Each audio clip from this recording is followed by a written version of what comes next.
Hamburger, nach heldenhaftem Kampf, nach unermüdlicher Arbeit für den deutschen Sieg und unter grenzenlosen Opfern ist unser Volk dem an Zahl und Material überlegenen Feind ehrenvoll unterlegen. Am Ende zählte nur eins. Ich, Hans-Jürgen Massakoy, hatte mit meiner Mutter das Inferno Nazi-Deutschland überlebt. Einige wenige Menschen, Freunde, hatten uns dabei geholfen.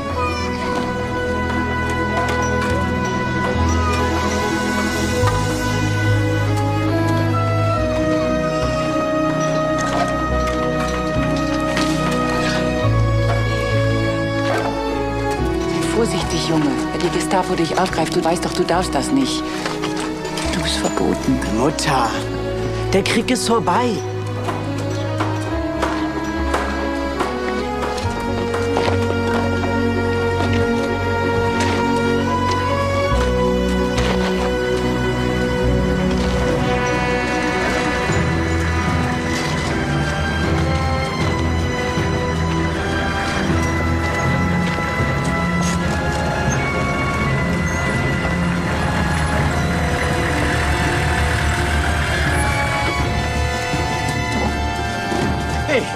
Black man, what are you doing here? Are you a soldier? Nein, ich lebe hier. Ich bin Deutscher. He's German. That's unbelievable. Black man, you're alive. It is for you. Süßigkeit. Take care. Danke.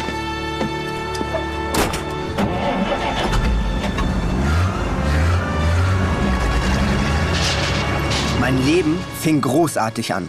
Meine Mutter freute sich riesig auf mich. Wenn die Sirenen Hamburgs ertönen, müssen Matrosen an Bord. An Bord! Flaschen zerbrochen, Männer erstochen, müssen Matrosen an Bord. An Bord! Kappa, Cappuccino, ahoi, Cappuccino, Hamburger Mädel, bleib mir ganz treu. Und so kam ich am 19. Januar im Jahre 1926, einem Dienstag, zur Welt. Guten Morgen. Bertha, wo ist es? Wo ist dein kleines Bonneschätzchen? Bertha, du hast ja ein Mohrenkind geboren. Ja? Na, guck mal. Das ist ja ganz schwarz. Und die Äuglein hier. Wie cooles Stückchen.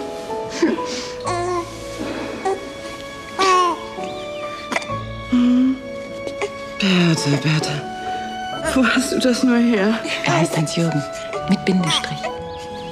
Ist er nicht ein Prachtkerl? Mein Großvater war kein geringerer als ein König aus Afrika, Momolu Massakoy, König der Wai und erster Generalkonsul Liberias in Hamburg. Meine Mutter hatte seinen Sohn Al-Hai bei einem Besuch im Krankenhaus kennengelernt. Und dieser Al-Hai hatte ihr Herz im Sturm erobert. Eine große Romanze, aus der nach kurzer Zeit meine Wenigkeit hervorgegangen war.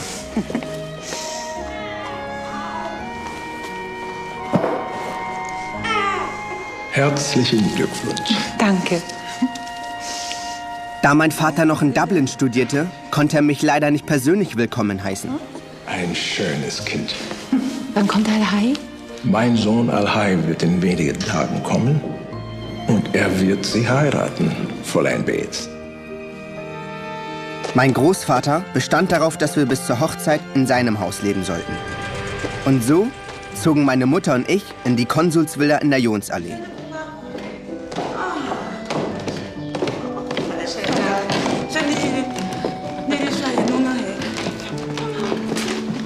Das ist meine Frau Rachel.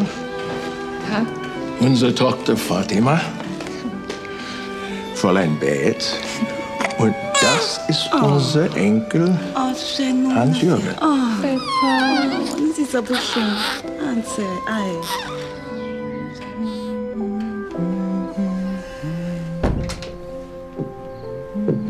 Meine Mutter hatte ihre Arbeit im Krankenhaus aufgegeben.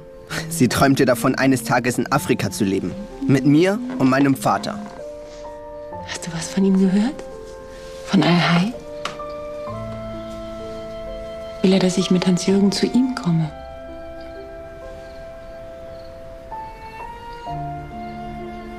Bertha, fehlt dir hier etwas? Um Gottes Willen, nein. Ich will nicht undankbar sein, Momolo. Ich bin sehr gern in deinem Haus und in deiner Familie.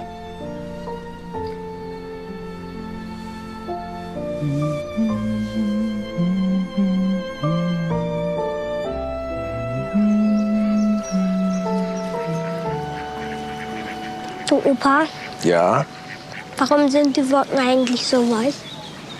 ich kann es dir ab nicht sagen. Das ist halt die Natur.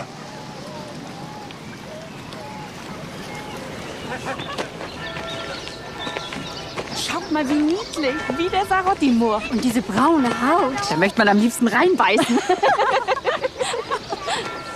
Ich wuchs heran und erkannte, dass dunkle Haut und krauses Haar Zeichen von Überlegenheit waren. Ich wurde von Weißen bedient und von Weißen bewundert. Ich lebte in dem festen Glauben, der Mittelpunkt des Universums und etwas ganz Besonderes zu sein.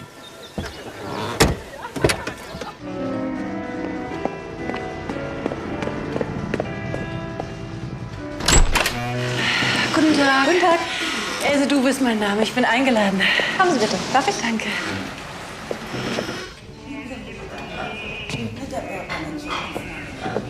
Bertha! Else.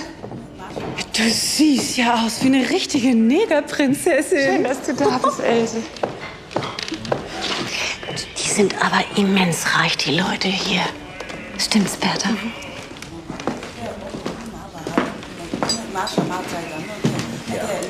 Da sind sie. Nee, Bertha, das traue ich mich nicht. Das kann ich nicht. Von den Manierlichkeiten her. Ach komm, die werden dich schon nicht beißen. Und wie spreche ich den an, den? Ja, wie du willst. Entweder Herr Generalkonsul oder Herr Massakoy. Das ist meine Freundin Else. Guten Tag, Herr Exzellenz. Es freut mich außerordentlich, Fräulein Else. Meine Frau.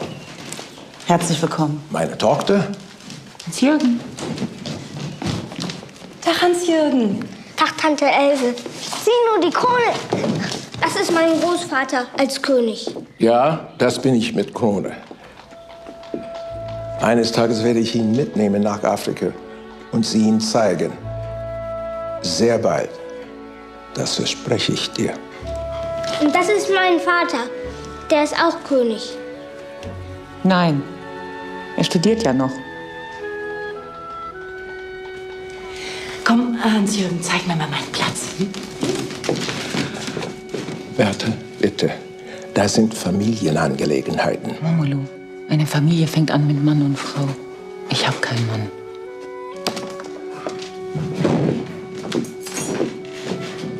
Willkommen zu Tisch.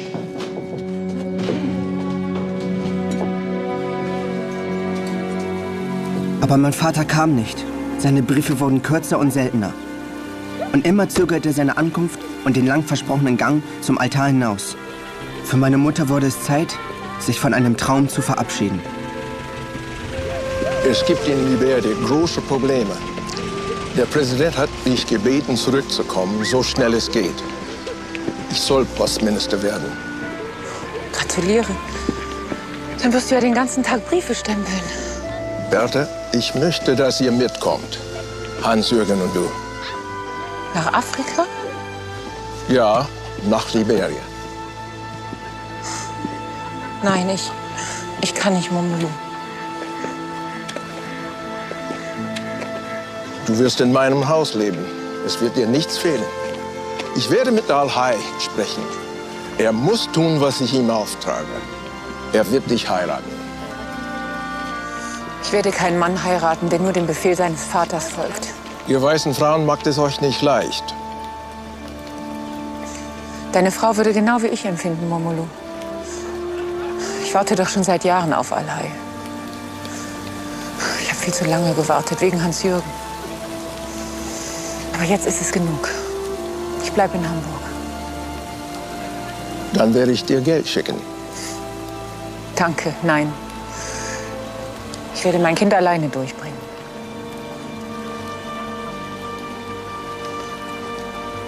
Hamburg kann kalt sein. Ich weiß.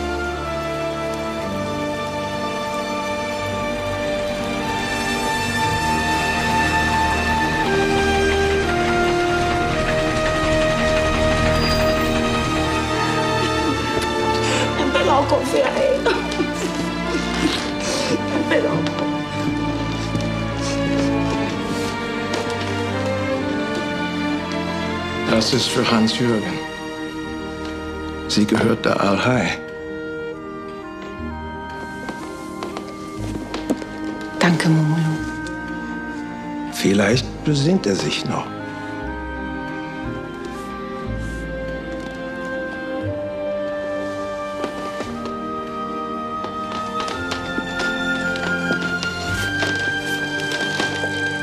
Goodbye. Hänschen Klein. Mein kleiner Prinz. Und so verließen wir das warme Haus meines Großvaters. Die feine Gegend Hamburgs. Mein frühes Paradies und Königreich. Wir zogen ins Arbeiterviertel nach Hamburg-Barmbek. In die Stückenstraße. Entschuldigung!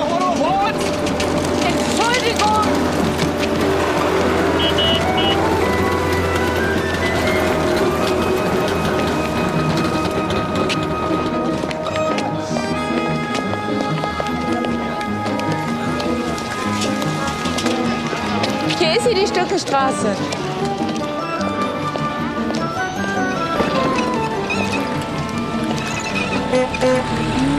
Komm, Hans-Jürgen.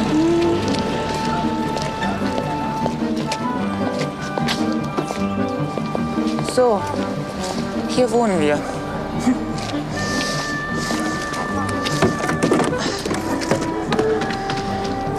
Ich glaube, wir sind ganz oben, unterm Dach.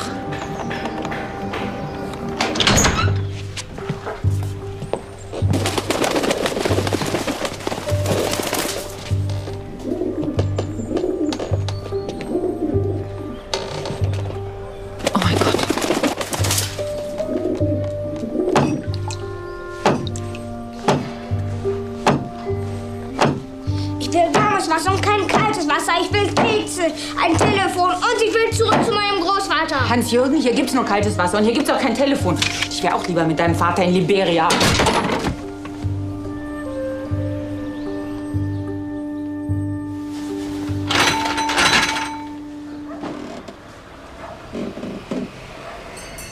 Du, Mutti? Ja? Darf ich mit ins Krankenhaus? Ich glaub's dir wohl. Und dass du dich ja anständig... Frau Möller, das ist er. Das ist mein Hans-Jürgen. Hey, der ist ja wirklich fast schwarz. Komm. Ja, ich weiß. Ja. Hans-Jürgen, sofort gibst du Frau Möller die Hand, ja? Ach, na, das muss er ja gar nicht. Ja, na dann. Immer noch rein. In meine gute Stube. Dankeschön. Ja, schauen Sie sich um. Danke, Frau Möller. Heute Mittag mache ich Blumenkohl. Magst du den? Aha. Ach, nehmen Sie doch einen Moment Platz, bitte. Danke. Ein Kaffee? Danke, nein. Nur ein Schlückchen. Ist ja fein, dass Sie Arbeit haben. Ich habe meine Anstellung im Krankenhaus wiederbekommen. Arbeit ist jetzt erstmal das Wichtigste. So ist es. Für dich habe ich ja Kakao. Und? Haben Sie einen Vater zu dem Söldner da? Nein, habe ich nicht. Ja. Ja, da muss es ja auch ohne gehen. Aber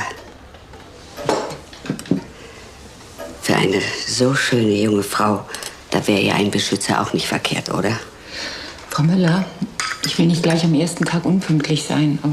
Nein, gehen Sie ganz in Ruhe arbeiten, Fräulein Bertha. Ich kümmere mich schon um den Lütten. Ich habe schon so viele Kinder großgezogen. Die Erika von nebenan und meine Tochter natürlich auch. Und dann die 3 Lümmels vom Lotsen Harms. Denen war ja die Frau gestorben. Mein Gott, war das traurig. Hans-Jürgen, dass du mir ja nicht schön lieb sein, hm? Dankeschön, Frau Möller.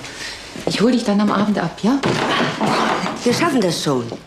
Bis dann. Möchtest du eine Kirsche?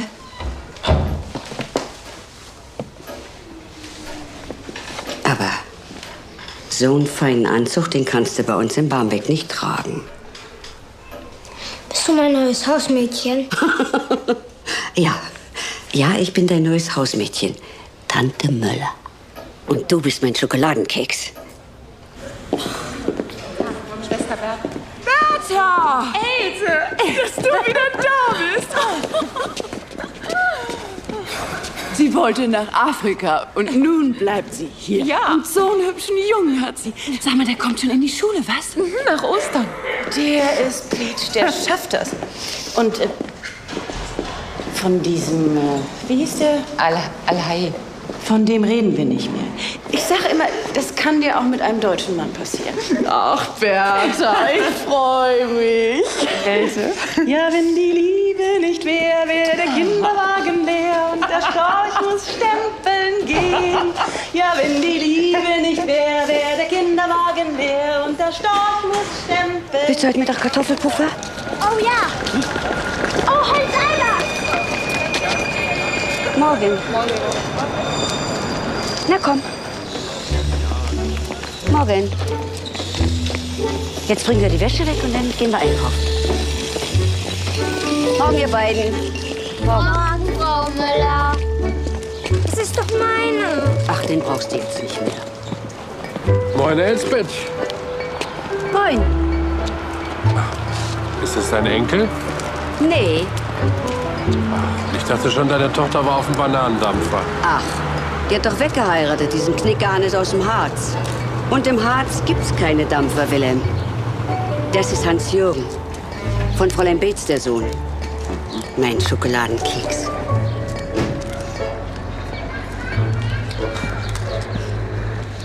Tag, Hans-Jürgen. Hier, das ist mein Sohn Klaus.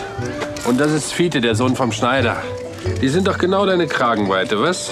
Da könnt ihr mal schön Spielkameraden werden. Ja, morgen vielleicht. Komm. Leger, Leger, Schornstein, Leger. Auf, das macht man nicht. Das ist die Milchweiß, ja? Hallo, du, Frau Müller. Ja, komm, Hans-Jürgen. Bitteschön. Danke. Ein richtiges Negerkind bei uns in der Stöckestraße. Siehst du, mein Mann wollte mir das nicht glauben. Ob der wohl abfärbt, wenn man dran ruppelt? Und die schwarze Wolle, das sieht aus, wie man auf dem Kopf ist. Grabe das Kind nicht an. Entschuldigung, ich wollte... Ich grab's dir auch nicht in deine Roulade. Also hören Sie, Damit hier eins mal klar ist. Er ist ein waschechter Hamburger. Nicht so eine Quittje wie du. Entschuldigung. Wo kommst du noch mal her? Aus Bad Bramstedt. Na, für Deibel. Da möchte ich ja nicht tot über den Zaun hängen. Komm, Hans-Jürgen. Schreib's dann an, ja? Roulade, das ist eine Olympiarolle. Was sind das bloß für Kartoffelköpfe? Elende Faltenschnutten. Den ganzen Tag noch rumstehen und schnacken und schnacken. Die sollen mal lieber vor ihrer eigenen Haustür kehren. Da liegt genug Shit. Hans-Jürgen? Aber das erzählen wir mal nicht der Mutti. Die arme Bertha, die ärgert sich dann nur. Das braucht die gar nicht wissen. Das bleibt unser Geheimnis. Versprochen? Gut. Wenn ich schon keinen eigenen Garten haben kann, dann wenigstens ein paar Blumen am Fenster. Nein, eine Mutter muss nicht alles wissen. So sehr man sie auch liebt. Sind die Nachbarn nett zu dir? Ja, Gefällt es dir bei Tante Möller? ja. Oh Gott, heute muss ich dir aber auch alles aus der Nase ziehen. Hast du schon Freunde gefunden? Ja. Freunde? Von wegen. Doch ich war mutig entschlossen, hinaus in die Welt zu ziehen und mir meinen Teil davon zu erobern. Du, Mutti, Ja? darf ich noch ein bisschen unten spielen? Ja, aber nicht zu lange. Es wird bald dunkel. Und mach dich nicht schietig. Ja. Auf unserem Spielplatz spielten die Arbeitslosen Karten, wir Kinder tauschten Zigarettenbilder. Fiete und Klaus fanden meine 3 Stück lächerlich. Fiete hatte schon 3 komplette Sammlungen. Sein Vater, der Schneider, rauchte viel. Und Klaus' Vater war in der Partei. Was denn für eine Partei? Weiß ich nicht. Fiete? Schiff gegen Soldat? Nee, Schiff und Hütte gegen Soldat. Partei oder nicht, Klaus würde trotzdem nie so viele Sammlungen zusammenkriegen wie Fiete. Klaus hatte nämlich 2 ältere Brüder, die ihm die besten Bilder vor der Nase wegschnappten. Fites Mutter hatte schon erfahren, dass wir 3 in die gleiche Klasse kämen. Und noch andere interessante Neuigkeiten hatte sie parat. Du, Hans-Jürgen, meine Mutter sagt, deine Mutter ist eine Negerhure. Was ist denn eine Hure? Die macht was mit Männern. Ach so. Und was ist dein Vater? Königssohn in Afrika. Und wenn ich groß bin, werde ich auch Königssohn. Was denn für ein König? Kronkönig oder schwarze Schuhwichse? Hast du bloß aufzuholen? Zeig doch, ob du kämpfen kannst. 6 Handbreit Abstand. 1, 2, 3. Freunde bekommt nur, wer jederzeit bereit ist, sein Leben zu riskieren. Jungs, geht mir bloß weg von der Wäsche da.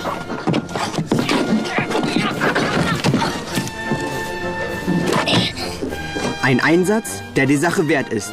Können wir in der Schule nebeneinander sitzen?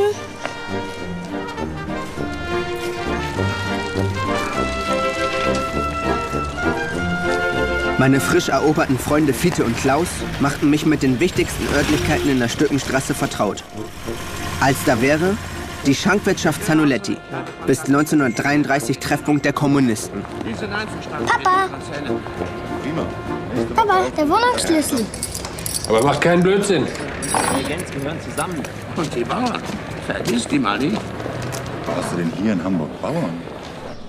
Sie präsentierten mich ihrem großen Freund, dem Schlossergesellen Ernst Kröger. Hey, wollt ihr ein paar Backpfeifen?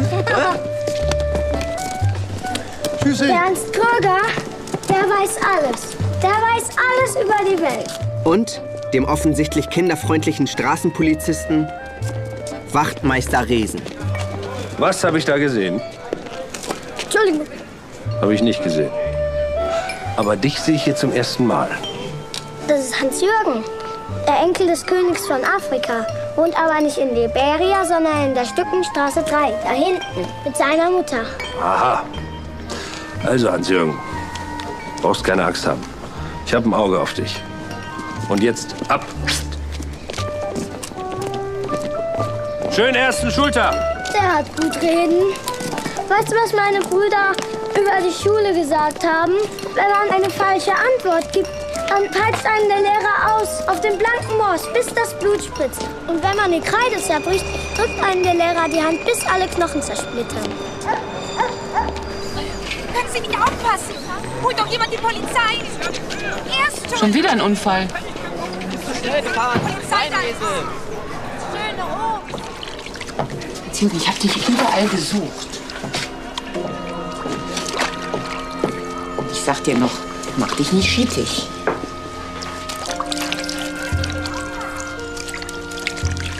Bist du heute so still? Hm? Hat dich jemand gehänselt? Dieses alberne Schornsteinfegerlied? Wer das singt, kriegt brennende Klopper. Versteh dich, mein Lieber. Du, Mutti? Was ist denn eine Negerhure? Sag deinen Freunden, das Wort will ich nie wieder hören, sonst kriegen sie es mit mir zu tun. Und ich will nicht, dass du Neger sagst. Alle anderen sagen es. Dein Vater ist Afrikaner und du bist ein Halber. Opa Momolu würde dir ordentlich die Leviten lesen, wenn er dich hören könnte.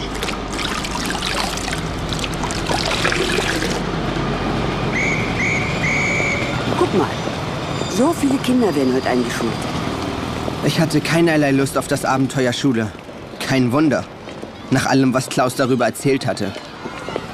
Da wartet doch jemand auf uns. In der Tüte ist doch noch Platz, oder? Ja. Aber erst das Pausenbrot essen. Und die Bonschen hinterher. Hans-Jürgen? Danke, Herr Resen. Albert Heinz? Hier. Setzen. Ansorge Ludwig? Hier. Setzen. Bade Emil? Hier. Setzen. Belz Hans-Jürgen? Hier.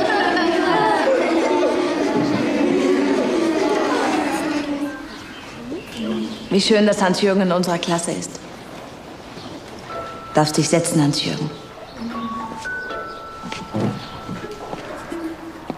Bosselmann Heino? Hier. Doderer Franz? Hier. Setzen.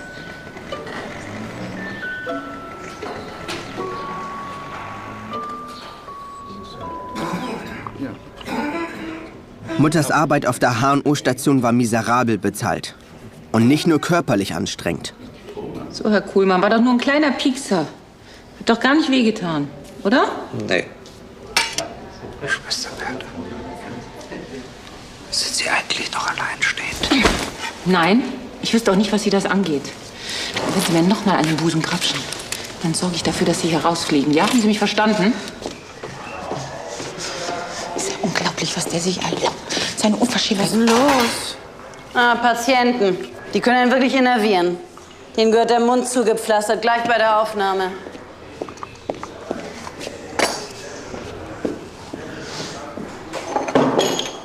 Aber du könntest ja trotzdem mal ausgehen. Hm?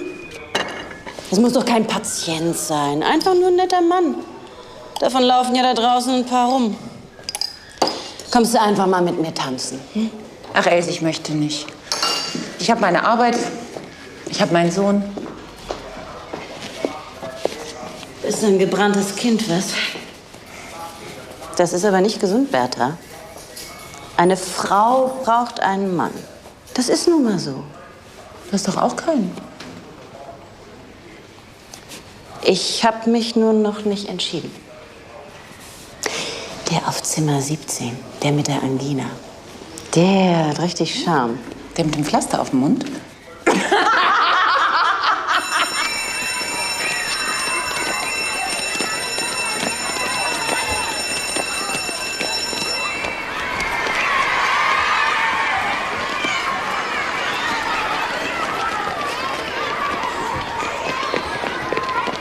Guck mal, der Neger. Was hast du denn drauf? Butter. Warum wächst Negern eigentlich scharf oder auf dem Kopf, ne? Basti! Halt die Klappe, du Wicht! Der gibt's ihm aber. Neger schicken wir zurück nach Afrika. Hau ab, du Lese! Was ist denn hier los? Der Neger hat mir gegen den Schienbein getreten. Wieso hat er das getan? Keine Ahnung. Er hat mich ausgelacht und an den Haaren gewuschelt. Und die haben ihn gestoßen. Stimmt das? Der lügt. Du hast kein Recht, dich über andere und ihr Aussehen lustig zu machen. Wenn du diesen Schüler noch einmal belästigst, werde ich das deiner Klassenlehrerin melden. Verschwindet. Walter. Ja, Fräulein Eilert? Walter, ich denke, du bist ein besonnener Schüler. Dieser Junge braucht jemanden, der in den Pausen ein wenig auf ihn achtet. Hast du nicht Lust, das zu übernehmen? Keine Angst, Fräulein Eilert. Ihm tut keiner was. Ich werde ihn beschützen.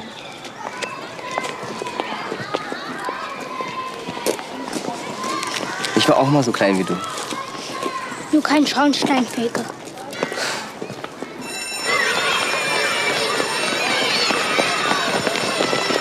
Hallo, mein Stuhljunge. Hallo. Wie war's? Gut, Frau Eilert ist sehr nett. Ja? Ich habe sogar einen richtigen Beschützer. Den da. Weiter! Ein Beschützer? Lehmann, Walter. Wer jetzt Bertha? Sie können sich darauf verlassen. Ich passe auf ihn auf. Danke, dass du dich um meinen Jungen... Du? Hat jeder hier einen Beschützer? Nur die mit komischen Haaren. War denn was in der Schule? Da hat einer an meinen Haaren gewuschelt und mich gestoßen. Und war sonst noch was? Und sie haben Neger, Neger, Schornsteinfeger gesungen. Aus allen Berufen und allen Ständen eine solche Bewegung aus nichts geschaffen worden. 1935. Adolf Hitler hatte 2 Jahre zuvor die Macht ergriffen und alles schoss ins Kraut. Die Parteifahnen an den Häuserwänden, die Blumen und meiner Mutter Sohn. Ich war 9 und hatte Schuhgröße 38. Die Stückenstraße Nummer 3 war unsere Heimat geworden. Und Tante Möller, unsere Familie. Streck mal die Arme aus. Kannst du dein Lied schon? Hamburg, an der Elbe, Auen, bist du stattlich anzuschauen, mit deiner Türme Hochgestalt und deiner Schiffe Mastenwald, heil über dir. Meine Mutter liebte Hamburg, Pflanzen und mich. In umgekehrter Reihenfolge. Doch in ihrem Leben als Frau gab es Neuigkeiten, über die sie mich noch nicht in Kenntnis gesetzt hatte. Du, Bertha? Ja? Dieser neue Personalleiter, dieser Wald. Franz Wahl. Er ist nur der Sekretär des Personalleiters. Aber das sag ich dir. Der hat ein Auge auf dich geworfen. Wie bist du denn darauf? Else, du tünst doch. Doch. Nur von Schwester Bertha wollte er sich alles zeigen lassen. Und er weiß sogar, dass du Jungfrau bist. Er arbeitet im Personalbüro. Dein Sternzeichen weiß er auch. Ja, aber mein Sternzeichen interessiert ihn nicht. Nee, lass mal, Bertha. Der hat schick und ist nett. Weiß er schon, dass du einen Jungen hast? Das steht doch in meinen Papieren. Er hat mich gefragt, ob mein Sohn mir ähnlich sieht. Und was hast du gesagt? Welcher Sohn sieht schon seiner Mutter ähnlich? Woher kommt?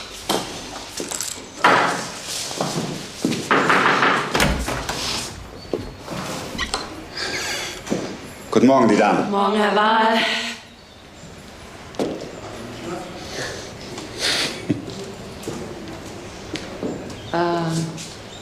Else, du wolltest doch noch auf die 4 Blutdruck messen.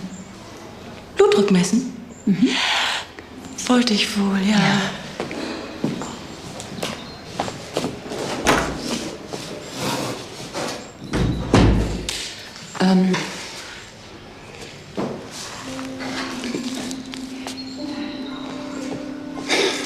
Danke. Ich habe es mir gemerkt, Sie mögen Grünzeug. Mhm. Deswegen wollte ich Sie fragen, ob Sie mit mir mal ins Grüne gehen. Grüne gehen? Also an einem Sonntag vielleicht, wenn Sie mal Zeit hätten. Vielleicht im Stadtpark. Sehr gerne, Herr Wahl, aber mein Sohn... Franz, Schwester Bertha, bitte. Ihr Sohn, ja, den nehmen wir doch wohl mit. Dazu möchte ich Ihnen was sagen, Herr Wahl. Ich meine, Franz, mein Sohn Hans-Jürgen, der... Wie soll ich das nur sagen? Er möchte nicht, dass sich seine schöne Mutter mit dem Sekretär des Personalleiters verabredet. Mein Sohn ist nicht wie andere. Wie? Nicht wie andere? Sein Vater ist Afrikaner.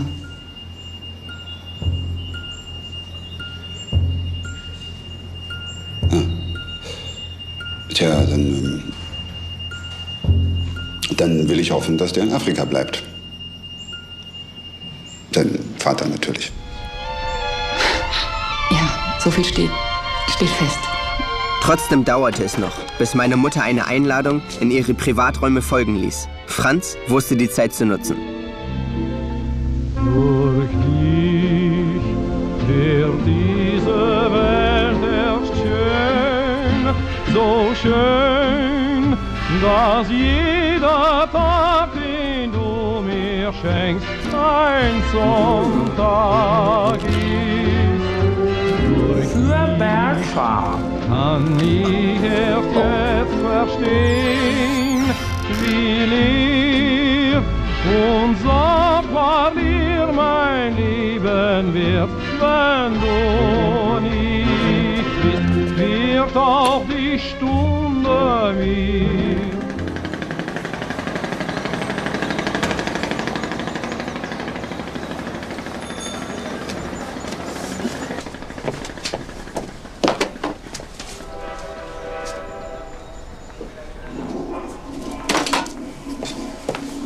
Du, Hans-Jürgen? Ich habe da jemand kennengelernt im Krankenhaus und der heißt Franz Wahl. Und ich darf Franz zu ihm sagen. Der ist ganz lieb. Und der kommt uns jetzt besuchen.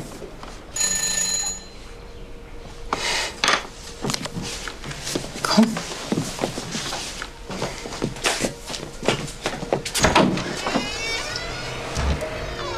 Guten Abend, Franz. Guten Abend. Entschuldigung. Das ist mein Sohn Hans-Jürgen, das ist der Herr Wahl. Guten Abend, Herr Franz, deine Mutter habe ich auch schon abgewöhnt, mich Herr Wahl zu nennen. Nun komm doch rein. Bitte schön. Danke. Nein, setz dich doch.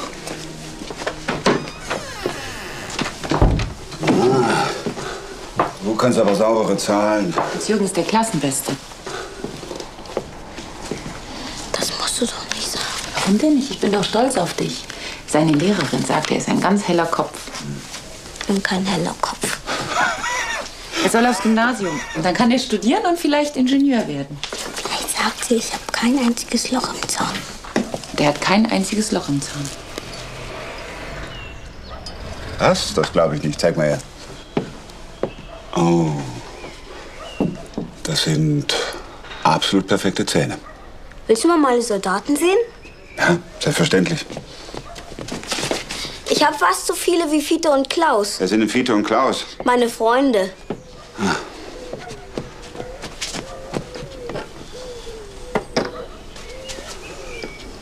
Kommst du, Franz? Ich komme. Na, zeig mal her.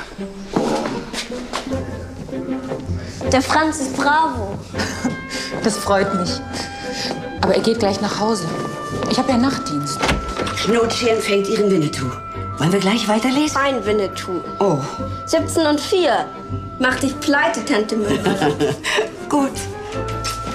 Geh gleich Karten mischen.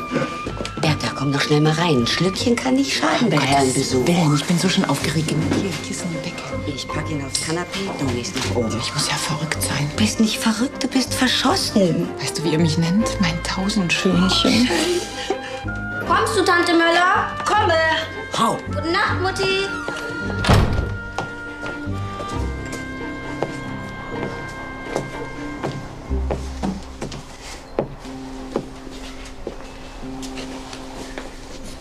Die sind ja alle aufgegangen. Die sind ja auch alle von dir. Und? Wie findest du ihn? Das ist ein prächtiger Junge. Kein Wunder. Bei der Mutter.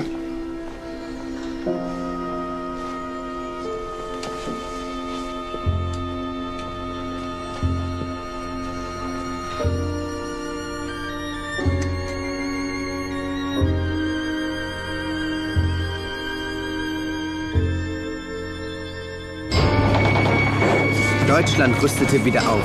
Und unser Lieblingsspiel hieß deshalb Krieg. Handgranate! Du bist tot! Nein, meiner kann noch kämpfen. Du bist tot oder ich spiele nicht mehr.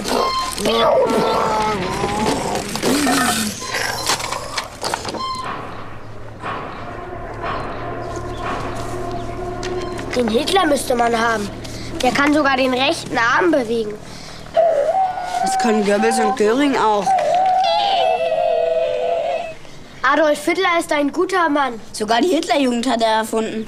Ludwig und Uwe und Karl-Heinz sind schon im Jungvolk. Wollen wir auch? Du kannst nicht ins Jungvolk. Warum denn nicht? Weil du noch nicht 10 bist. Ganz einfach deshalb. Fiete und ich könnten. Wir sind 10. Trotzdem, ich weiß nicht recht. Mein Vater hat gesagt, Jungvolk ist besser als auf der Straße rumlungern. Sind deine Brüder schon drin? Was glaubst du denn? Die sind schon in der HJ. Mein Vater will unbedingt, dass ich mich auch anmelde. Er fragt mich jeden Abend. Und wann machst du es? Was mein Vater sagt, ist mir Schnurzpiepe. Da kann er 100-mal Blockwart sein. Ich finde, Jungvolk rechnet sich nicht. Eine schöne Uniform, dafür jeden Nachmittag marschieren, lohnt sich nicht. Was sagt denn deine Mutter? Die ist dagegen. Aber was die mir sagt, ist mir Schnurzpiepe. Ich mache es, wenn ihr es macht. Genau, ich gehe auch nur, wenn ihr geht. Zusammen oder gar nicht, weil wir Freunde sind. Bertha, warte mal. Ich habe was für dich. Guten Tag, Herr Wald. Guten Tag. Wintersalat, Moorwurzeln, Buschboden. Das war sehr lieb von dir, Franz. Wie soll ich das denn noch hinpflanzen? Ich habe noch eine Überraschung für dich. Stell dir vor, ich bin seit heute Personalleiter. Oh, Franz. Da gratuliere ich dir. Das ging aber fix. Immer am Ball gewesen. Mein Personalleiter.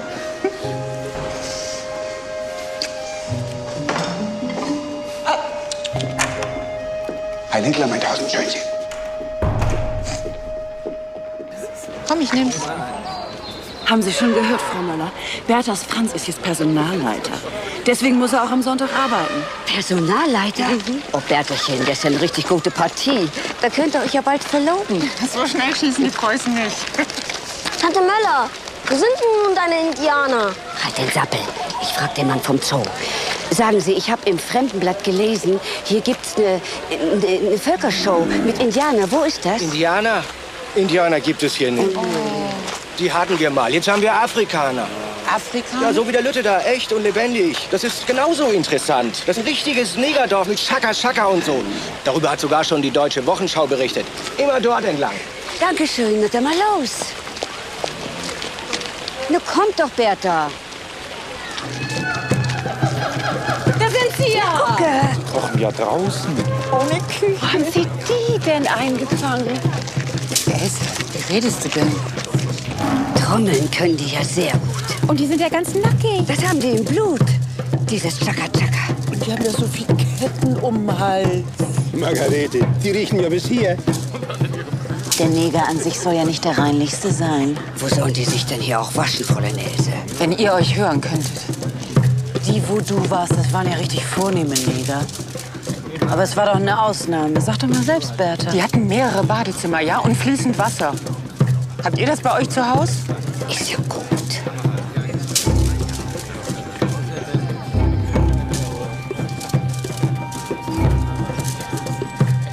Ey, Shasha, Braha, jeg fra sig.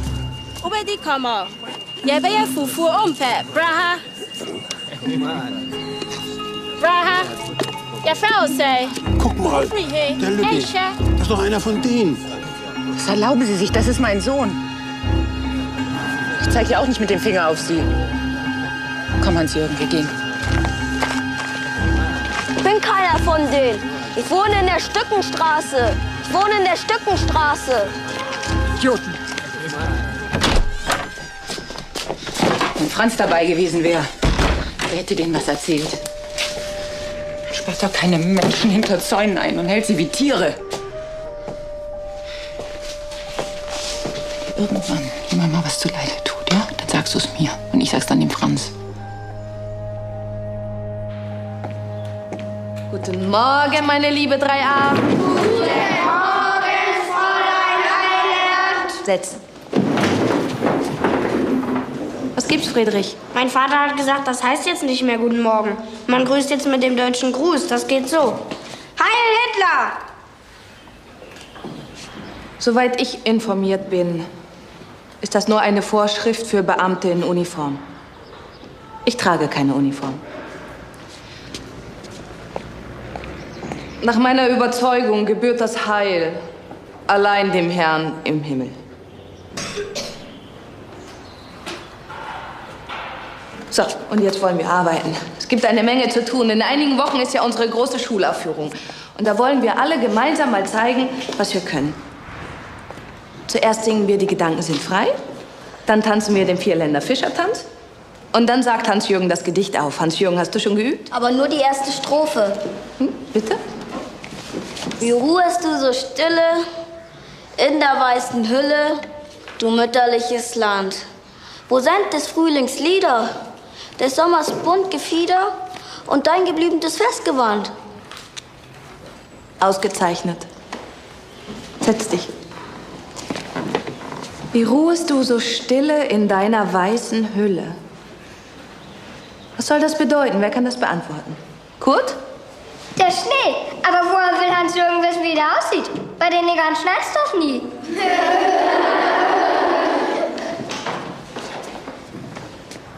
Aua! Fräulein Eilert! Er hat mich gehauen! So, dann singen wir jetzt alle gemeinsam Die Gedanken sind frei. Ja, auf 3. 1, 2, 3.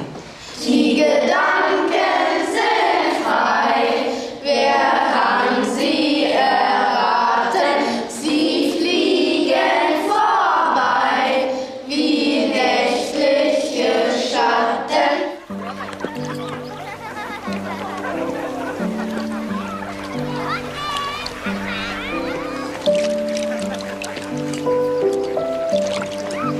Willst du mal mein Gedicht hören? Ja, sag mal. Wie ruhest du so stille in deiner weißen Hülle, du mütterliches Land? Wo sind des Frühlings Lieder, des Sommers bunt Gefieder und dein geblümtes Festgewand? Du schlummerst nun entkleidet, kein Lamm noch Schäflein weidet auf deinen Auen und Höhen. Der Vögleinlied verstummet und keine Biene summet, doch du bist auch im Schlummer schön. Bravo. Sehr schön. Da kommen noch 3 Strophen, die kann ich auch noch. Dabei ist die Aufführung noch lange hin. Ja, ist ja gut, ist ja gut. Darf ich denn da auch kommen? Willst du? Das wäre grandios, Franz. Weißt du? Du müsst ein richtiges Boot haben. Du meinst ein richtiges Boot, womit wir beide fahren können? Ja, aufs Meer. Wir zwei, wir wären eine gute Mannschaft. Du bist der Kapitän. Und du der Steuermann.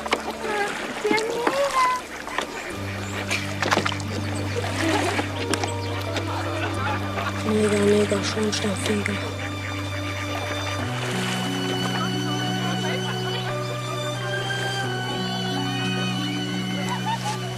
So, das ist besser. Mit der Mütze erkennt man dich nicht immer gleich auf den ersten Blick. Hm? Ach. Komm. Hier, hol uns doch mal oben Eis. Er mag dich so gern.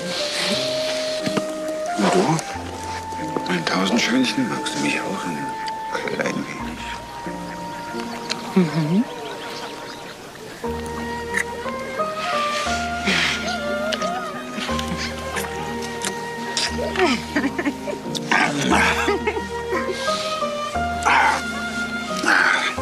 Sag mal, Bertha, möchtest du einen Schrebergarten haben? Franz, das ist mein größter Traum. Ich würde 10 Jahre meines Lebens für einen Schrebergarten geben. Aber da kommt man nicht leicht ran. Was glaubst du, wie lang da die Anwärterliste ist? Ich könnte da was deichseln. Das wäre ja...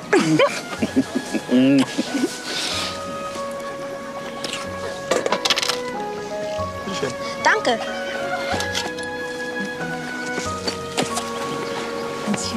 Oh, danke. Bitte. Danke. Habe ich dir schon gesagt, dass ich heute Nachtdienst habe? Muss ich dann bei Tante Möller schlafen? Das macht ihr doch nichts. Da könnt ihr schon 17 und 4 spielen. Die hat keine Lust mehr, weil sie immer verliert. Darf ich nicht bei Franz schlafen? Also weißt du, der Franz, der hat zufällig heute auch Nachtdienst. Mist.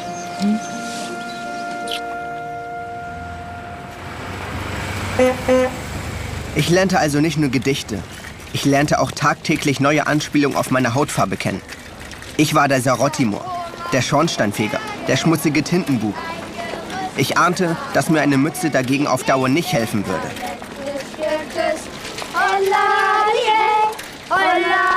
Fiete und Klaus halfen mir. Sie hatten schon vor Jahren vergessen, dass meine Haut anders war als ihre. Und so konzentrierten wir uns auf die entscheidenden Dinge des Lebens.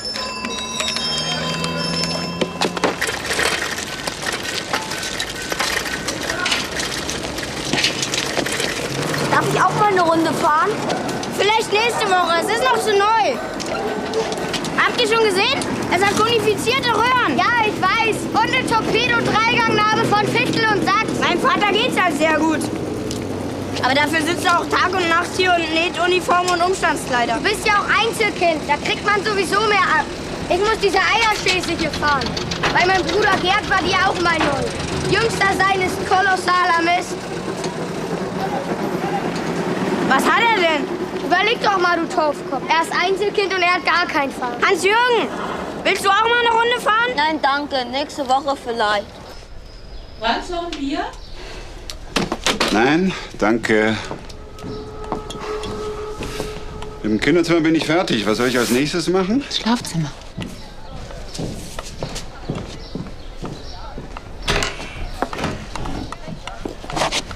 Hans-Jürgen, kannst du dir schon mal die Hände waschen? Wir wollen gleich essen. Hallo, Großer. Hallo, Franz.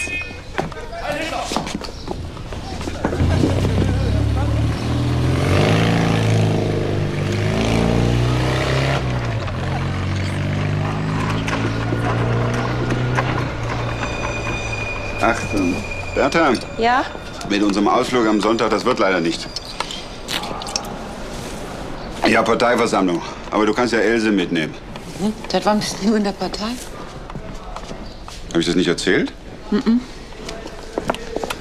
Was glaubst du denn, Tausendschönchen? Hm? Als Personalleiter, dann muss ich in der Partei sein. So, musst du das? Ja, das muss er. Siehst du? Wie läuft in der Schule, Herr Ingenieur? Gut, ich habe eine 1 im Diktat. Was? 1 rauf mit Mappe. Hast dich eigentlich schon zum Jungvolk angemeldet? Er ist doch noch nicht mal 10. Nächsten Januar werde ich 10. Ich gehe, wenn Klaus und Fiete gehen. Bis Januar ist ja keine Ewigkeit mehr. Na ja, das bedeutet Kameradschaft. Und Kameraden halten zusammen. Hans-Jürgen, das schenke ich dir. Trag's in Gesundheit. Für mich? Guck mal, Mutti. Danke, Franz. Jürgen, die Tapete ist schon fast trocken. Morgen kannst du wieder bei dir schlafen.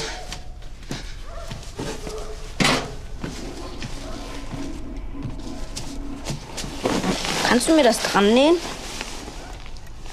Nein. Aber das hat mir Franz geschenkt. Ja, und auch wenn er es dir geschenkt hat, werde ich es dir nicht annähen. Magst du die Partei nicht? Ich weiß nicht. Ich glaube, die tun uns nicht gut. Will der Franz dich heiraten? Er hat mich noch nicht gefragt. Warum? Würdest du das denn wollen? Weiß nicht. Ob mein Vater irgendwann wiederkommt? Das glaube ich nicht. Und ich habe ja jetzt den Franz. Aber wenn dein Vater dich mal sehen könnte, der müsste ja platzen vor Stolz. Das würde ich ihm gönnen. So ein Junge. Wenn du groß bist, dann kannst du vielleicht mal deinen Vater oder deinen Großvater in Liberia besuchen. Hm? Die werden staunen. Wenn ich groß bin und Ingenieur bin, dann gehe ich nach Liberia und zeige denen, wie man Brücken baut. Aber bis du groß bist, hm?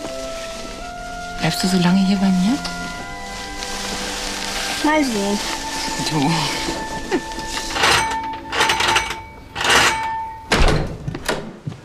Moin. Morgen, Hans-Jürgen. Moment. Das ist großartig. Danke, Tante Möller. Na, mein Schittbüttel.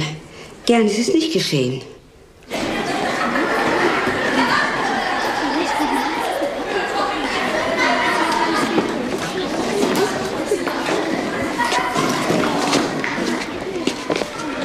Wo hast du das her? Vom Franz. Der wird mein Stiefvater. Und Tante Möller hat's mit dran genäht.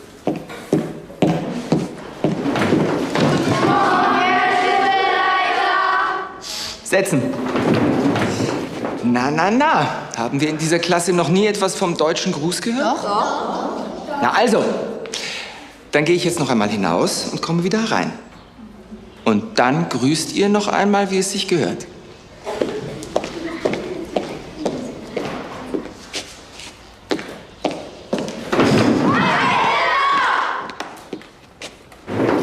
Na, geht doch.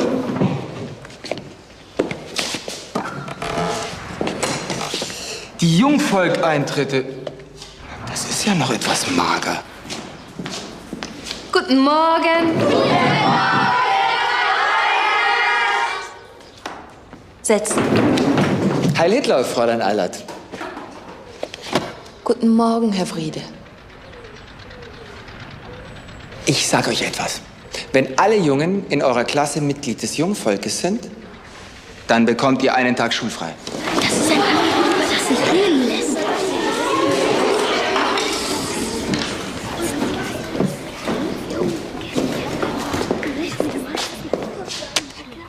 Das ist eine schöne Brücke. Tüchtige Arbeit. Adolf Hitler liebt Brücken.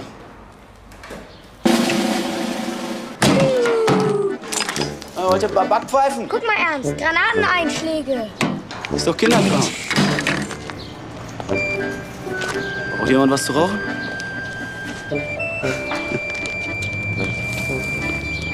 Kameraden, es gibt einen neuen Auftrag. Mussolinis Truppen sind in Abessinien eingefallen. Der Völkerbund ist dagegen. Aber was tun sie, um den Abessiniern zu helfen? Nichts. Rein gar nichts. Waffenembargo. Man müsste sich bis nach Afrika durchkämpfen und den Abessiniern beibringen, wie sie sich gegen Mussolinis Panzer wehren können. Speere. Ja. Speere zwischen die Räder und Ketten der Panzerrahmen. Und dann Panzerabwehrgranaten drauf. Bang, ist der Panzer hinüber. Mal sehen. Ich denke, ich ziehe demnächst in den Wüstenkrieg und helfe den Eingeborenen. Können wir da mitkommen? Warum nicht? Eines Tages? Aus jedem Jungen wird man ein passabler Soldat, ne? Aber du sagst Bescheid, wenn du gehst. Natürlich. Meine Mutter würde mir sowas nie erlauben. Stimmt. Ich muss bestimmt auch erst die Schule fertig machen. Schule. Da lernt man doch nichts. Haben eure schlauen Lehrer euch wenigstens schon erklärt, wie man die Babys macht? Dachte ich mir schon. Komm mal ran hier.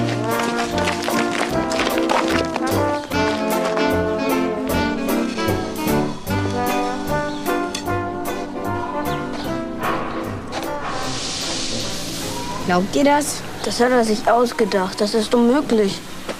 Aber der Ernst Kröger denkt sich doch sowas nicht aus. Der weiß solche Dinge. Der kommt doch aus Hammerbrook. Vielleicht werden in Hammerbrook die Kinder so gemacht. Aber hier in Barmbek doch nicht. Nee, hier werden die anders gemacht. Ja, wie werden sie denn hier gemacht? Eben anders. Durch fleischliche Vermischung, denke ich mal.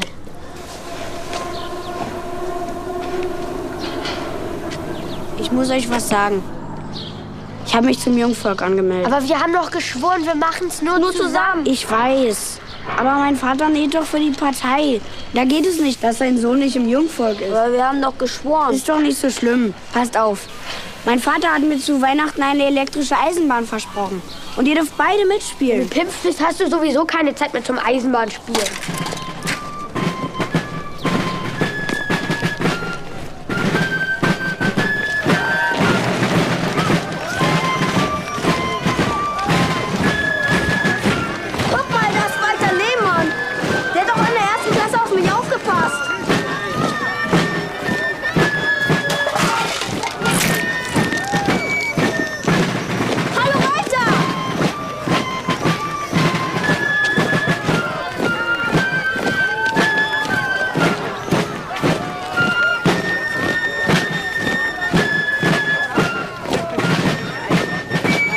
Siehst du, Petersen, Deutschland erwacht. Jetzt geht's schnurstracks aufwärts mit uns. Ja, Manke. Fahne hoch, rein fest geschlossen. Gleich kommt mein Fiete. Guck mal, da ist Vize. Siehste, immer nur marschieren.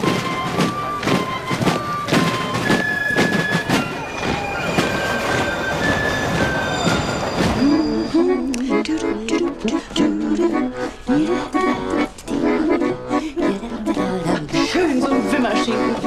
Das stimmt einen so richtig ein zum Tanzen.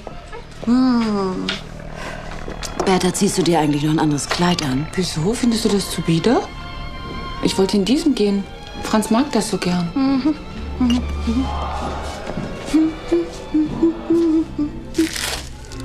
Wo hast du die denn alle her? Von Franz. Er schenkt dir Samen.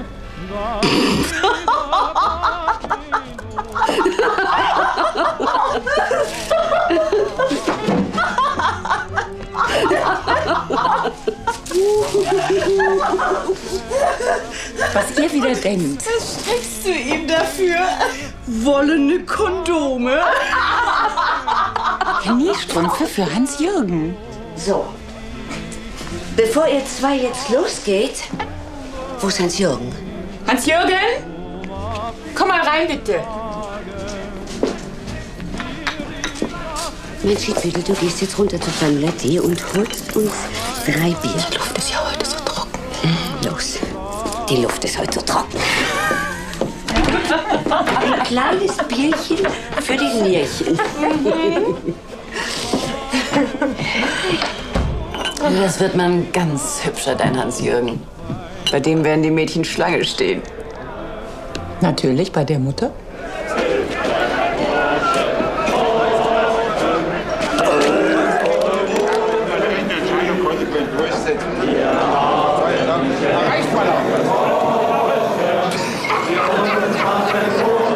Elsbeth.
Anständigkeit jetzt ganz und gar aus der Mode geraten.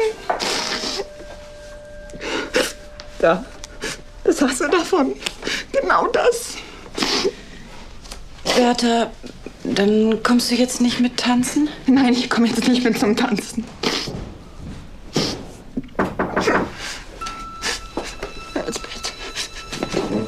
Elsbeth. Ach, guten Abend, Herr Wahl. Gut, dass Sie da sind. Guten Abend. Bertha hat ein bisschen Kummer.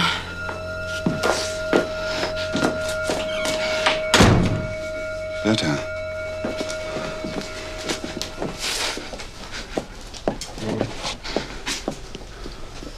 Was ist denn passiert?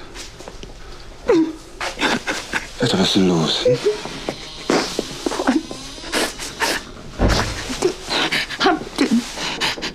Die haben den Hans-Jürgen, Männer unten bei Zanalette, sie haben ihn behandelt wie ein Stück Vieh. Warum tun die denn sowas, Franz? Er ist doch noch ein Kind, ein Kind. Ich werde mal mit ihm sprechen, ja? Ja.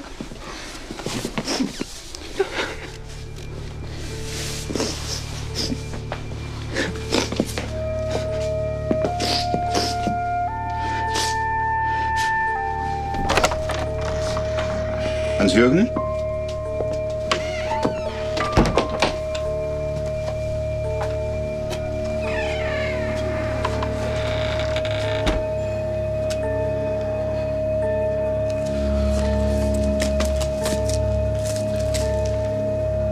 Ach, Großes. Es tut mir leid. Weißt du, die Männer sind im Grunde ganz anständig, aber ein paar sind immer dabei, die trinken zu viel und dann... Das meinen die nicht so. Warum hast du mir nicht geholfen?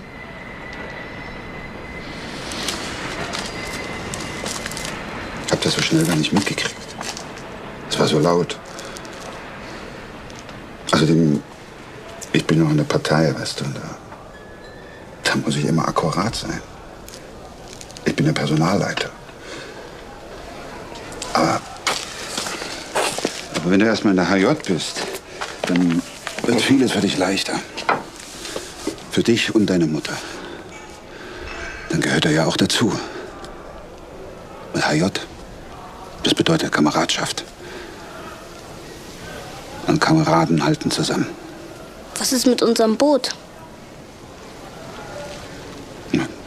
Das bauen wir, das habe ich dir doch versprochen.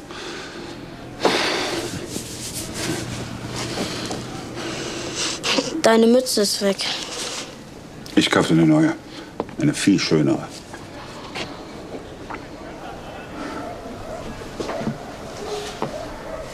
Weißt du, dass ich da in der Kneipe war, das erzähl mal nicht deiner Mutter. Das würde Bertha nicht verstehen. Frauen verstehen sowas nicht. Nein. Kann ich mich auf dich verlassen, Große? Männer-Ehrenwort? Männer-Ehrenwort. Generationen werden kommen und Generationen werden wieder vergehen. Und Nicht-Ariern ist das Betreten dieses Spielplatzes strengstens verboten. Also ich bin kein Nicht-Arier. Das steht fest, schätze ich. Ich auch nicht, glaube ich. Ich weiß nicht, was ich bin. Ich müsste mal meine Mutter fragen. Auf alle Fälle ist das unser Revier. Genau. Wir sagen, wer hier betreten darf. Das Schild kommt weg. Genau. Los, Fiete, mach mal eine Räuberleiter. Und hau raus. Durch. Hoffentlich kommt nicht die Polizei. Scheiße, hier mal nicht gleich ins Hemd, Fiete.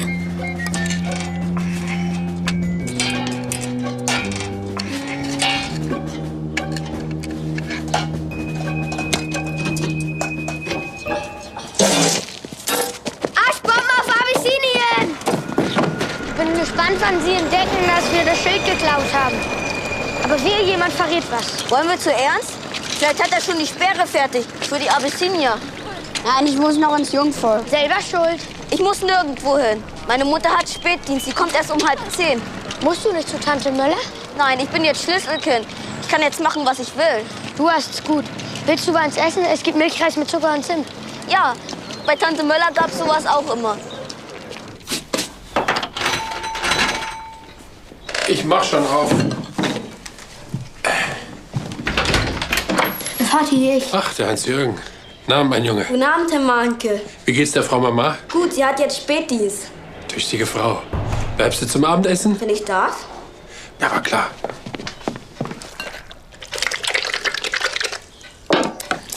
Da, Hände weg. Willst du Erdbeersaft? Er mag Erdbeersaft. Wie ein kleines Mädchen. Er ist auch feige wie ein Mädchen. Deswegen will er auch nicht ins Jungvolk. Er hat nämlich Manschetten vor der Pimpfenprüfung. Die schafft er nämlich nicht. Natürlich schaffe ich die. Ich laufe 60 Meter in 9 Sekunden und den Schlagball werfe ich 37 Meter. Das ist wahr, Herr Mahnke. Wer es glaubt, wird selig. Düskop. Gut, dann decken wir noch einen Teller. Der Hans-Jürgen bleibt zum Abendbrot. Darf der denn eigentlich hier sein, Wilhelm? Ich meine nur wegen... Ja, arisch ist er nicht. Aber ist ja doch ein ganz netter Junge. Außerdem hat der Führer noch nichts über die Neger entschieden. Jetzt geht's erstmal um die Juden. Das sind ja auch wesentlich mehr. Wohl wahr. Ich habe auch noch nie einen Neger gesehen, außer den Freund von unserem Klaus.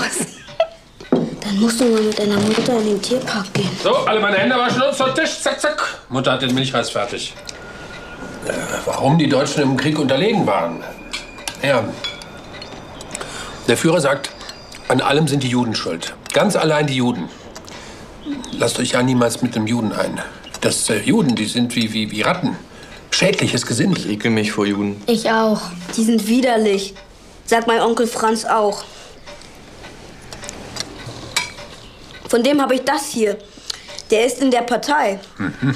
Warum verhaftet die Polizei eigentlich nicht alle Juden und steckt sie ins Gefängnis, Vater? Nur Geduld, Liebchen. Ich bin sicher, dass der Führer zur passenden Zeit eine Lösung finden wird. Gib doch Hans-Jürgen mal noch einen Nachschlag. Komm mal her, Bürschchen. Ich habe genau gesehen, wie du unsere Plakate beschmiert hast. Das möchte ich nicht normal sehen. Lassen Sie sofort den Jungen los! Hans-Jürgen? Oh, Hans-Jürgen. Hans-Jürgen, bin ich froh. Ich dachte schon da draußen, dass... Wo warst du denn? Ich habe dich überall gesucht. Bei Tante Möller. Und bei Franz warst du auch nicht. Es ist schon fast 10. Oh, guten Abend, Herr Mank. Guten Abend, Fräulein Bates. Aber Sie brauchen sich doch keine Sorgen machen. Der Hans-Jürgen war bei uns. Ich habe Ihnen was mitgebracht.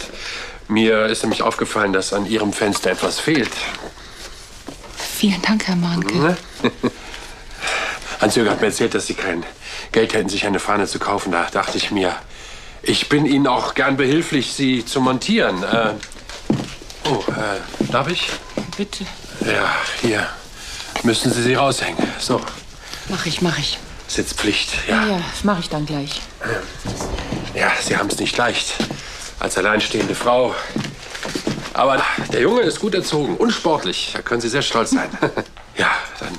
Ach so, ich habe ja noch was. Der Führer gehört jetzt in jeden Haushalt. Oh. Ja, danke, Herr Mahnke. Ist ja wirklich sehr freundlich. Ja, der Rahmen, den hatte ich noch über. Schön. Ja. Ja, dann drehe ich mal wieder meine Runde. Gute Nacht, Fräulein Betz. Nacht, Herr Mahnke. Hans-Jürgen.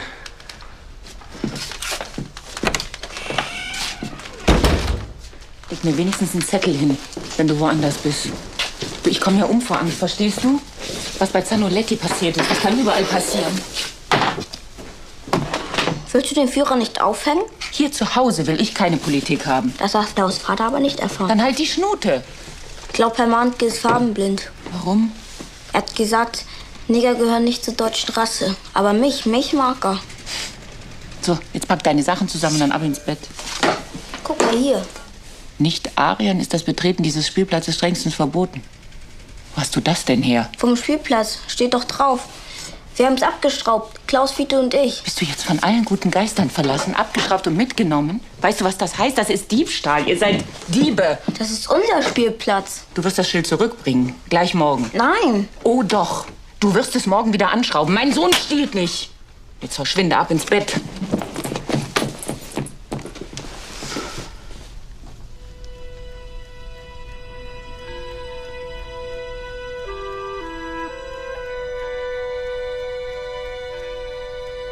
Entschuldigung, aber... Jetzt nimm doch die Mütze ab. Sind wir denn nicht Arier? Ich bin arisch, aber du bist vielleicht nicht arisch, weil dein Vater ein Nicht-Arier ist. Aber ich kenne meinen Vater nicht einmal. Das ist ungerecht. Warum darf ich nicht mehr auf meinen Spielplatz? Ich bin noch Deutscher. Natürlich bist du ein deutscher Junge. Franz soll mal den Herrn Mahnke fragen, ob er dich weiterhin auf den Spielplatz lässt. Der wird bestimmt eine Ausnahme machen. Ich will keine Ausnahme sein. Ich will sein wie alle anderen. Du bist ja auch keine Ausnahme. Aber du bist ein ganz besonderer Junge. Nur du musst vorsichtiger sein als Klaus und Fiete. Hast du das verstanden?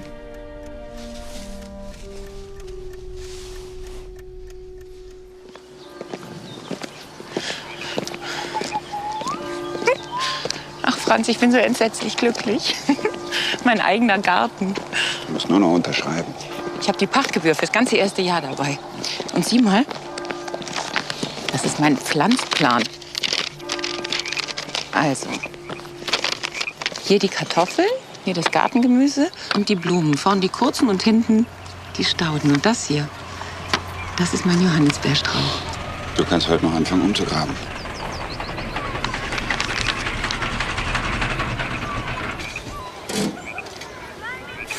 Und schon sind wir da.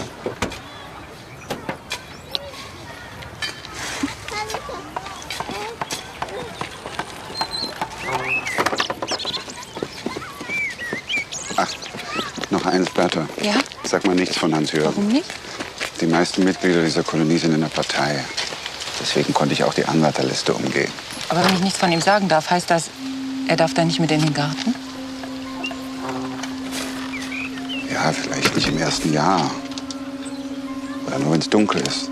Wir können ja eine schöne hohe Hecke pflanzen. Franz, bist du vollkommen von Sinn? Ich soll meinen Jungen nicht mit in den Garten nehmen? Wofür haben wir denn dann den Garten? Laut Dr. Schreber dienen die Gärten in erster Linie der zusätzlichen Aufstockung des Nahrungsangebotes.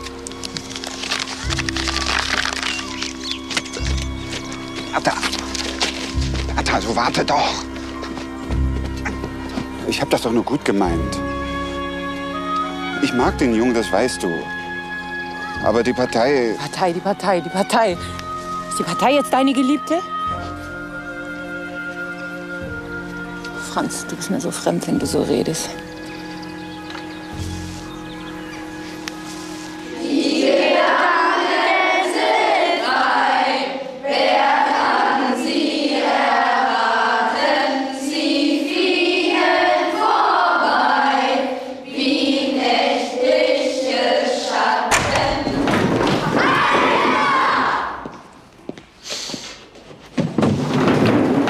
Wollt ihr nur mal sehen, ob ich euch schon einen Tag schulfrei geben kann?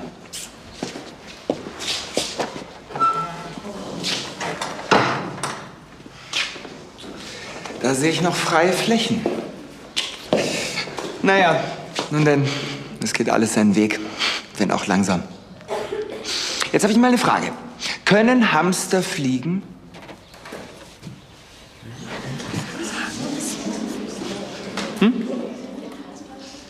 Fräulein Eilert. Sie weiß es auch nicht.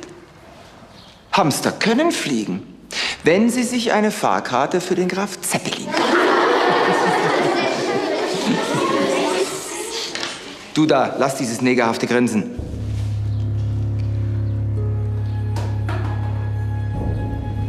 Das ist Hans-Jürgen. Der ist der Beste im Deutschunterricht. Für die Aufführung wird er ein Gedicht aufsagen. Dieser Junge? Ein Gedicht über den Schnee.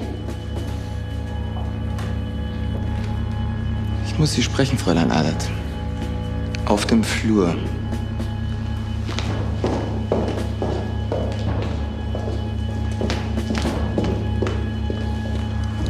Grins mal.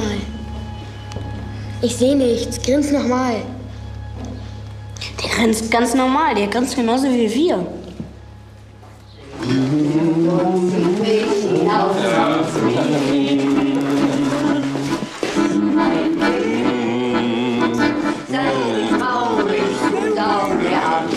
Sie tanzt ja wie eine Göttin.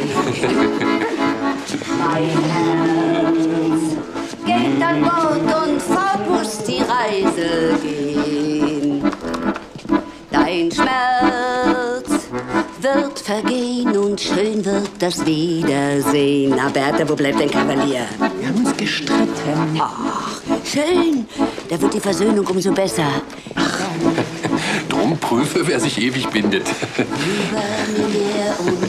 Wissen Sie denn, Fräulein Else, was La Paloma bedeutet? Nein.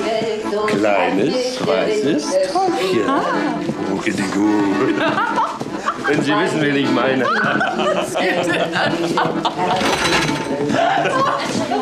und weiter. Auf Matrosen, okay. Einmal muss es vorbei sein.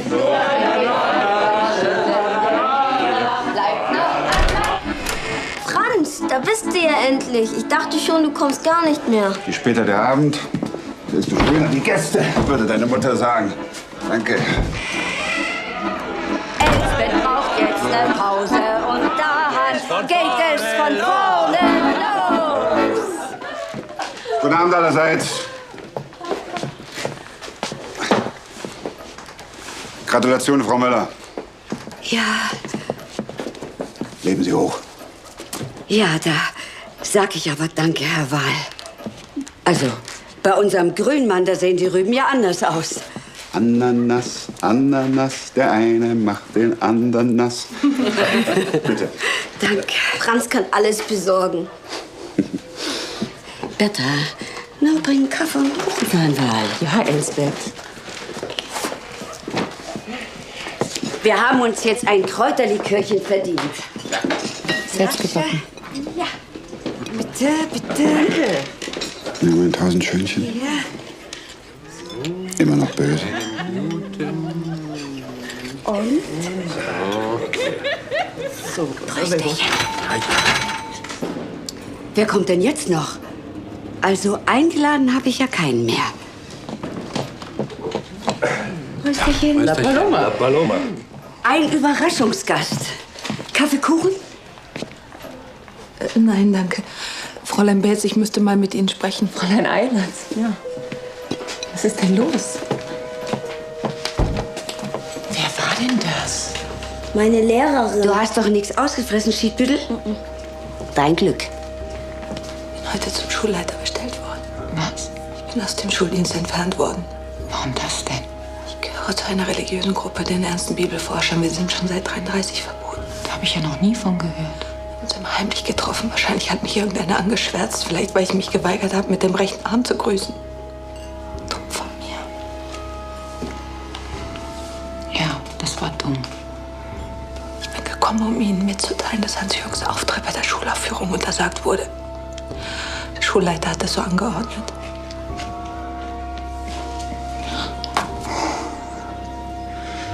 Weil mein Sohn nicht Arier ist.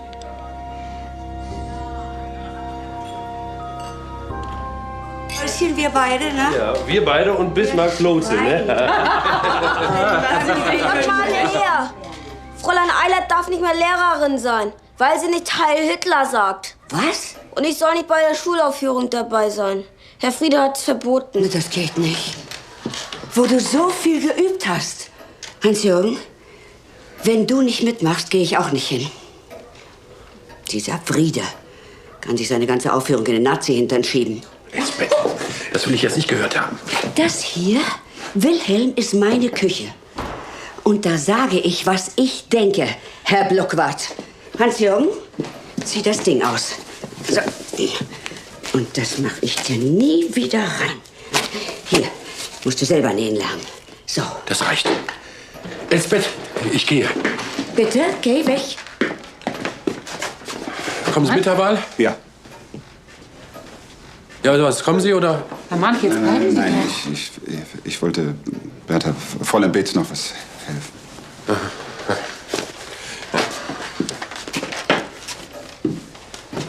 Komm, Hans-Jürgen.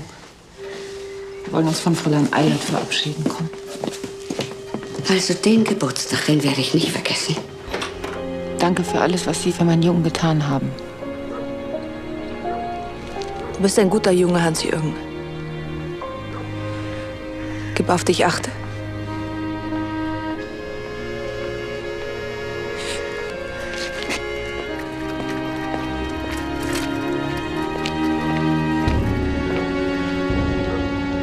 Wiedersehen. Meine geliebte Lehrerin ging in die Nacht. Wir haben sie nie wieder gesehen.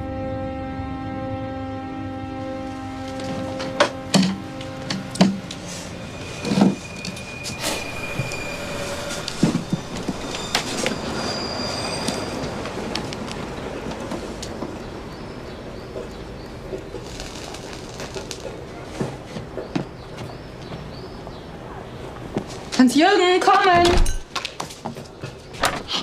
Du hast geguckt. Nein. Herzlichen Glückwunsch, mein Großer.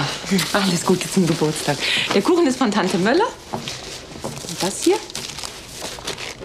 Das ist von Mutti.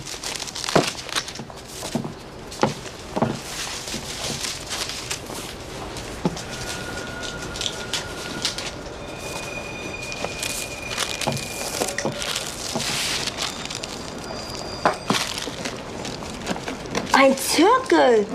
Danke, Mutti. Das ist von Franz.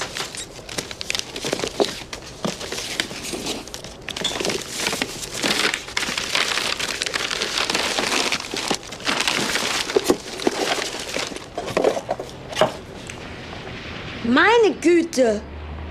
Hitler. Goebbels. Und Göring. Die hat noch nicht mal Fiete. Er hat eigentlich alles. Ich habe auch noch eine Überraschung für dich. Augen zu.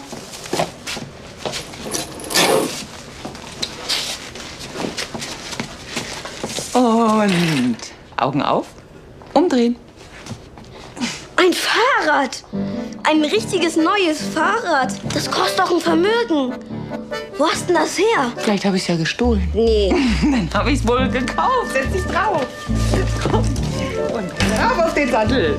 Und los. Juhu.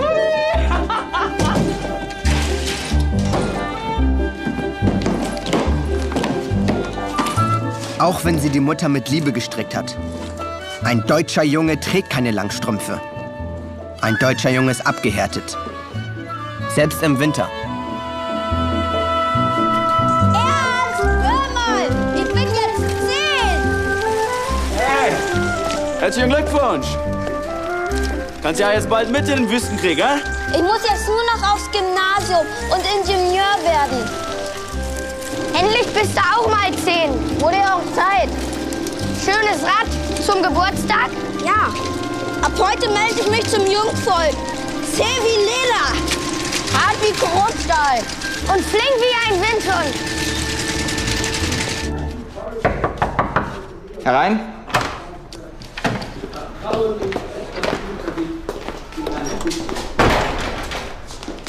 Hi, Hitler! Der Hans-Jürgen ist ja 10, Herr Friede. Jetzt darf er doch auch zum Jungvolk. Er will sich auch anmelden, Herr Friede. Mahnke und Petersen, nett von euch, dass ihr euren Kameraden eskortiert. Aber nun verzichtet ihr auf eure Begleitung und ihr seht zu, dass ihr in den Unterricht kommt.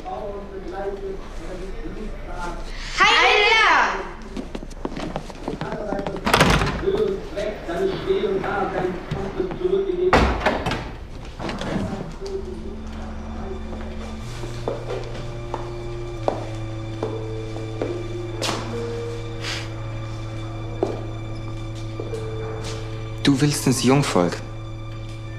Ich dachte, du wüsstest, dass du nicht ins Jungvolk darfst, also nicht Arier bist. Nicht-Ariern ist es untersagt, der Hitlerjugend beizutreten. So sind die Gesetze. Aber ich bin doch Deutscher. Meine Mutter hat gesagt, dass ich Deutscher bin. So wie alle anderen. Wie alle anderen?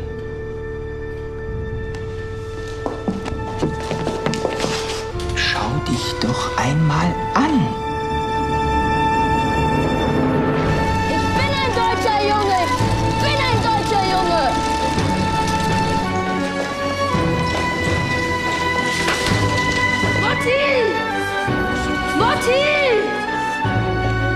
Ich bin doch deutscher Junge!